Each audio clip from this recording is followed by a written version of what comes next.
In a previous lecture, we have seen organic farming principle and its scope in India. Okay, definition, नंतर other forms of organic farming. त्यामध्ये first ऋषी कृषी, then पंचगव्य कृषी, third natural farming, then नॅटी eco farming, होमो farming, 5 form बघितलेत. त्यानंतर impact of conventional farming, organic farming variants, नंतर 4 प्रिन्सिपल बघितले, HEFC, H for health, E for ecology, F for fairness आणि C for care. Principle of health, ecology, fairness, care. त्यानंतर overall principle, aims और objective of organic farming. Okay, then concept of organic farming, basic concept behind organic farming, components for organic cultivation, then need and scope of organic farming, advantage of organic farming, then disadvantage of organic farming, various causes of low adoption of organic farming, then problems and constraints. So हे होतं first lecture. आता आपण next lecture बघणार आहोत, history of organic farming. Okay, so traditional farming of many kinds was the original type of agriculture. Traditional म्हणजे जी काही पारंपरिक आपली फार्मिंगची जी मेथड आहे ती ओरिजिनल टाईप ऑफ ॲग्रिकल्चर होती and has been practised for thousands of years. कितीतरी वर्षानुवर्षे, हजारो वर्ष ती मेथड फॉलो केली जात होती. ठीक आहे. So forest gardening, a traditional food production system that dates from prehistoric times. म्हणजे इतिहास काळापासून फॉरेस्ट गार्डनिंग किंवा ट्रेडिशनल फूड प्रोडक्शन सिस्टीम चालत आलेली आहे and is thought to be world's oldest and most resilient agro ecosystem. म्हणजे जगातील सगळ्यात जुनी इको ओल्डेस्ट आणि रिसायलंट ॲग्रो इकोसिस्टीम मानली जाते. So artificial fertilizers had been created during the 18th century. 18व्या शतकामध्ये आर्टिफिशियल फर्टिलायझर आलेले आहेत. Initially with super phosphates and then amino based fertilizers mass produced using the Haber Bosch process developed during world war 1 और first. म्हणजे 18व्या शतकामध्ये artificial fertiliser बनलेले आहेत, लक्षात ठेवा. अँड इनिशियली सुपर फॉस्फेट आणि नंतर अमोनिया बेस्ड फर्टिलायझर तयार झालेले आहेत. कुठली प्रोसेस वापरून? हॅबरबॉस प्रोसेस वापरून वर्ल्ड वॉर फर्स्टमध्ये. These early fertilizers were cheap, powerful and easy to transport in bulk. ट्रान्सपोर्टला इझी होते, हे पॉवरफुल पण होते. And similar advances occurred in chemical pesticides in 1940s. तर 1940ला सुद्धा similar advances occurred in chemical pesticide सुद्धा, leading to the decade being referred to as the pesticide era. म्हणजे 1940ला जेव्हा केमिकल पेस्टिसाइड आले तेव्हा ह्या डिकेडला पेस्टिसाइड इरा म्हटलं जातं. ठीक आहे, डिकेड म्हणजे दशक. Then, but these new agricultural techniques, while beneficial in short term, had serious longer term side effects such as soil compaction, soil erosion, and declines in overall soil fertility, along with health concerns about toxic chemicals entering the food supply. म्हणजे काय म्हणलंय की या नवीन technique ज्या आहेत त्या short टर्मसाठी beneficial आहेत आपल्यासाठी, पण त्याचा सिरियस लॉंगर टर्म इफेक्ट राहतो मागं. सॉईल कॉम्पॅक्ट होते, सॉईल इरोजन होतं, नंतर ओव्हरऑल सॉईल फर्टिलिटी कमी होते आपली. त्यामुळं आणि टॉक्सिक केमिकलसुद्धा म्हणजे केमिकल रेसिड्युअल इफेक्टमध्ये ते राहतात. त्यामुळं जरी शॉर्ट टर्मसाठी ह्या बेनिफिशियल जरी असले तरी लॉंग टर्मसाठी ह्याचे तोटे खूप आहेत किंवा ह्याचे धोके खूप आहेत आपल्याला. सो थर्ड आहे हिस्ट्रीमधला पॉईंट की soil biology scientist began in the late 1800s and early 1900s to develop theories on how new advancements in biological science could be used in agriculture as a way to remedy these side effects while still maintaining higher production.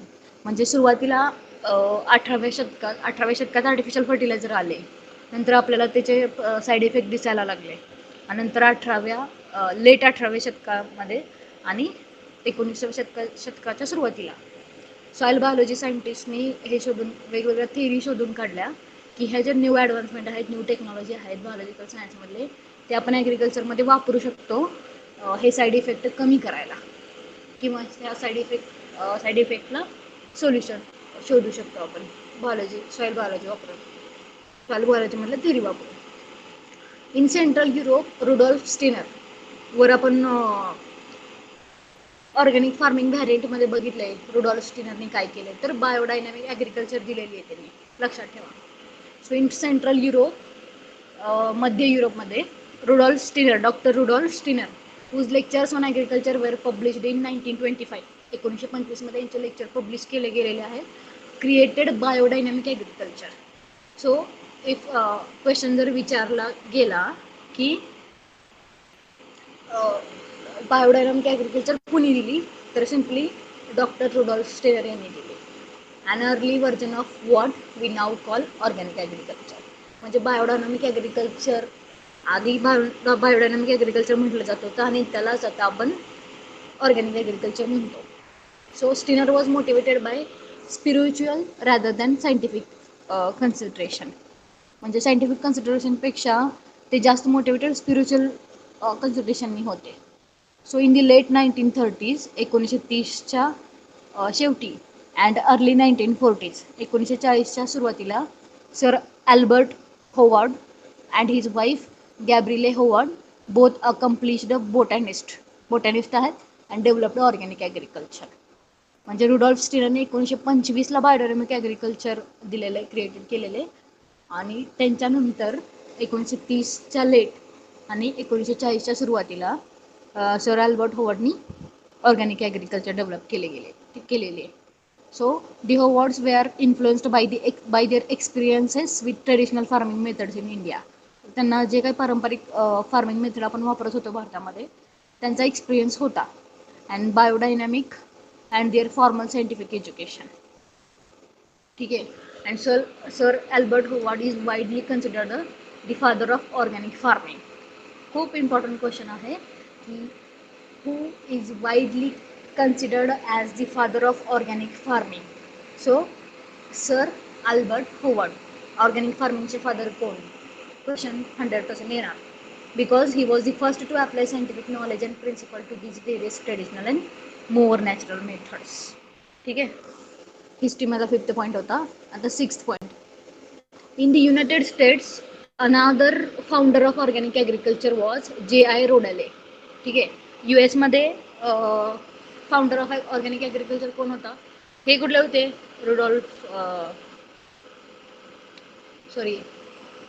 Rudolph Steiner central युरोपमधले होते. ठीक आहे. Then sir Albert Howard, आणि third it is US मध्ये founder of organic agriculture J.I. Rodale. In the 1940s he founded both working organic farm for trials and experimental. म्हणजे 1940 मध्ये त्यांनी working organic farm trial आणि एक्सपेरिमेंटेशनसाठी found केला. And then the Rodale Institute the founded the Rodale Press to teach and advocate organic to the wider public. म्हणजे त्यांनी Rodale Institute through रोडाले press found केली, ज्यामधून त्यांनी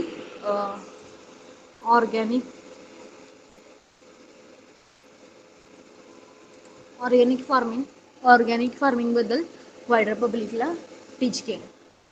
so 7th point it is further work was done by Lady Eve Balfour in the United kingdom.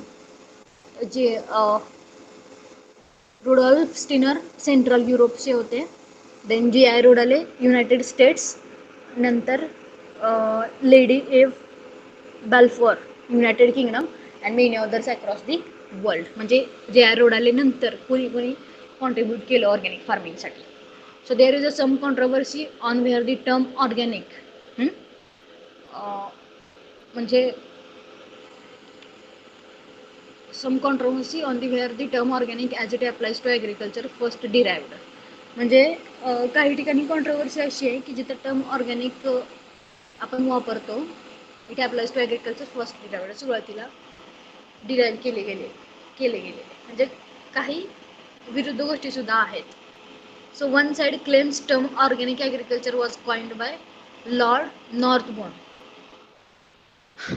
सुरुवातीला काय म्हटलं गेलेलं आहे की टर्म ऑर्गॅनिक ॲग्रिकल्चर कुणी यूज केलेली आहे, तर लॉर्ड नॉर्थबोर्नने यूज केलेले आहे. And agriculturist influenced by Steiner's biodynamic approach in 1940. तर असं म्हटलं जातं की एका साईडला ऑर्गॅनिक ॲग्रिकल्चर हे लॉर्ड नॉर्थबोर्ननी कॉइन केलेलं आहे, जे की स्टीनरच्या बायोडायनमिक अप्रोचशी इन्फ्लुएन्स्ड होते 1940मध्ये. हे पण लक्षात ठेवा की फादर ऑफ ऑर्गॅनिक फार्मिंग कुणाला म्हटलं जातं, तर सर अल्बर्ट होवर्ड इथं आहे. आणि देन सेकंड ऑर्गॅनिक ॲग्रिकल्चर ही टर्म कुणी डिराईव्ह केलेली आहे तर लॉर्ड नॉर्थबोर्न 1940ला.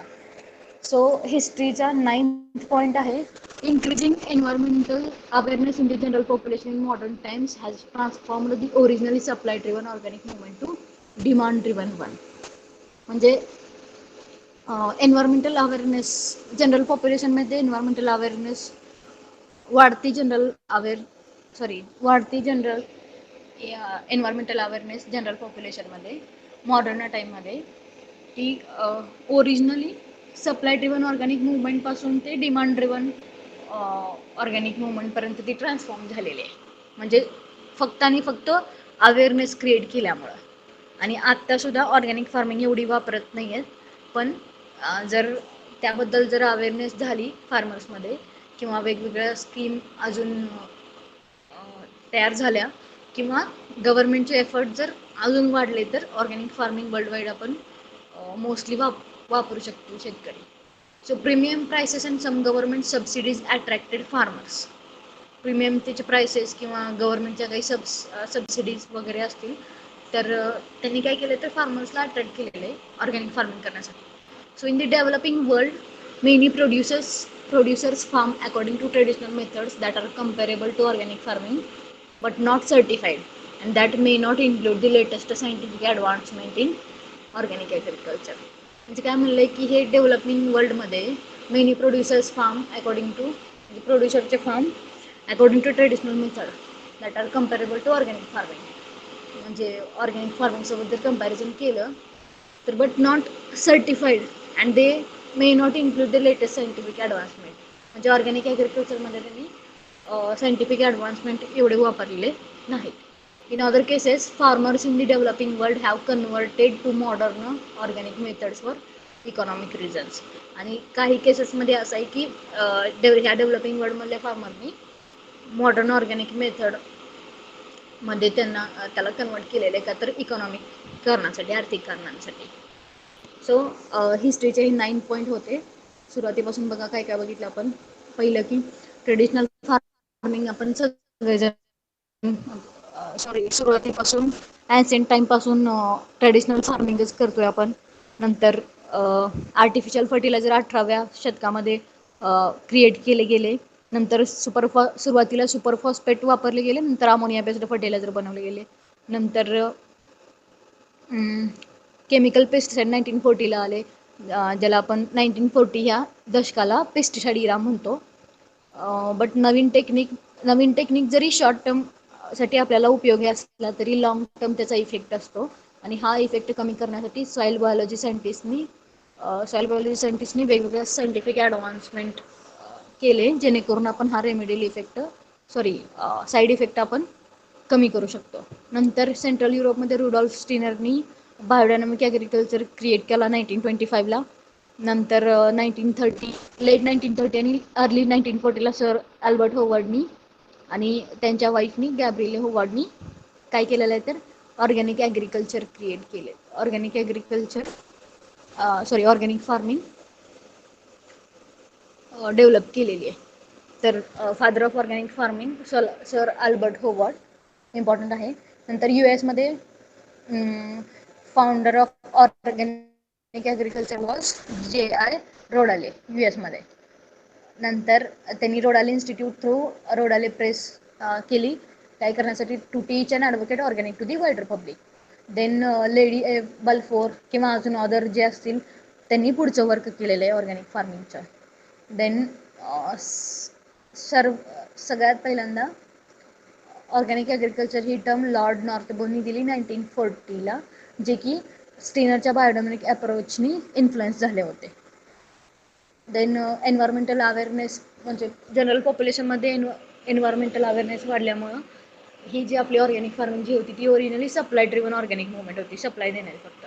नंतर ती डिमांड ड्रिव्हन बनली फक्त आणि फक्त जनरल अवेअरनेसमुळं. आणि प्रीमियम प्राईस असतील किंवा सम गव्हर्नमेंट सबसिडीज असतील त्यामुळे शेतकरी ऑर्गॅनिक फार्मिंग करू लागले. नंतर या डेव्हलपिंग वर्ल्डमध्ये काही ठिकाणी काही केसेस असे होते ज्यामध्ये लोकांनी ऑर्गॅनिक ॲग्रिकल्चर करण्यासाठी सायंटिफिक ॲडव्हान्समेंट वापरले नाही, तर काही ठिकाणी सायंटिफिक ॲडव्हान्समेंट वापरले फक्त आणि फक्त आर्थिक कारणांमुळे. Then next it is APIGR, long form of APIGR, Association for Propagation of Indigenous Genetic Resources, October 1984 at Wardha.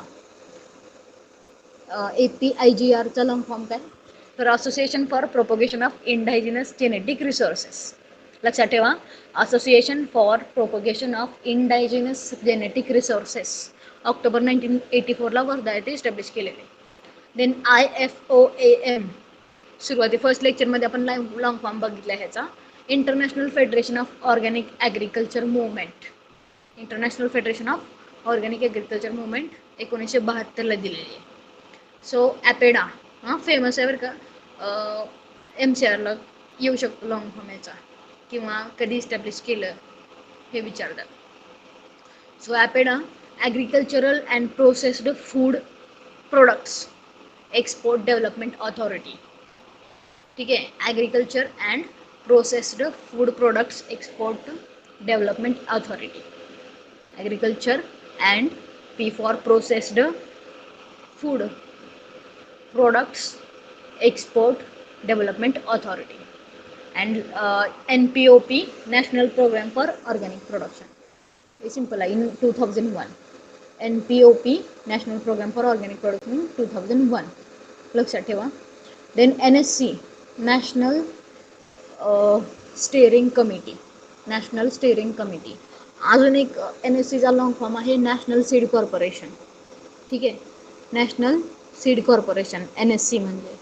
इथे NSC म्हणजे नॅशनल स्टेअरिंग कमिटी, बट GBBचा जर विचार केला तर NSC, आता सध्या जो कोर्स आहे आपल्याला त्यामध्ये NSCला नॅशनल सीड कॉर्पोरेशन म्हटलं जातं आणि SSCला स्टेट सीड कॉर्पोरेशन म्हटलं जातं. So NAAS, national academy of agricultural science, लक्षात ठेवा. Then IOAS, international organic accreditation service. Then OATZ, organic agriculture trade zone. Then OARD, organic agriculture in rural development. Then logo, India organic was released on 26 July 2002 to support the NPOP. म्हणजे NPOPचा long form काय, national programme for organic production. म्हणजे NPOPला support करण्यासाठी 26 जुलै 2002ला India organic हा logo देण्यात आला किंवा रिलीज करण्यात आला. नंतर aerobic compost by Howard's in 1929. Then anaerobic compost by Acharya in 1934. NADEP compost 1080. Then NADEP compost 1080. नंतर सर अल्बर्ट होवर्ड, आता बघितलं आपण थेरीमध्ये, father of organic farming. Then Rudolf Steiner, biodynamic compost किंवा biodynamic agriculture. And Masanobu Fukuoka, natural farming do nothing. ठीक आहे, म्हणजे natural farming करा, बाकी काही करू नका, do nothing. So this is about history of organic farming. ठीक आहे, सो हिस्ट्रीबद्दल 9 पॉईंट आपण बघितलेले आहेत वेगवेगळे. देन 7-8 लॉंग फॉर्म बघितलेले आहेत. आणि इंडिया ऑर्गॅनिक हा लोगो 26 जुलै 2002ला दिला गेला नॅशनल प्रोग्राम ऑफ ऑर्गॅनिक प्रोडक्शनसाठी सपोर्ट करण्यासाठी. Aerobic compost by Howard's. Then anaerobic compost by Acharya, NADEP. Then father of organic farming sir Albert Howard आणि रुडॉल्फ स्टिनर, बायोडायनॅमिक कंपोस्ट. आणि natural farming Masanobu Fukuoka. First लेक्चरमध्ये organic farming व्हॅरियंटमध्ये सगळं दिलेलं आहे, कोणती कन्सेप्ट दिलेली आहे. ठीक आहे.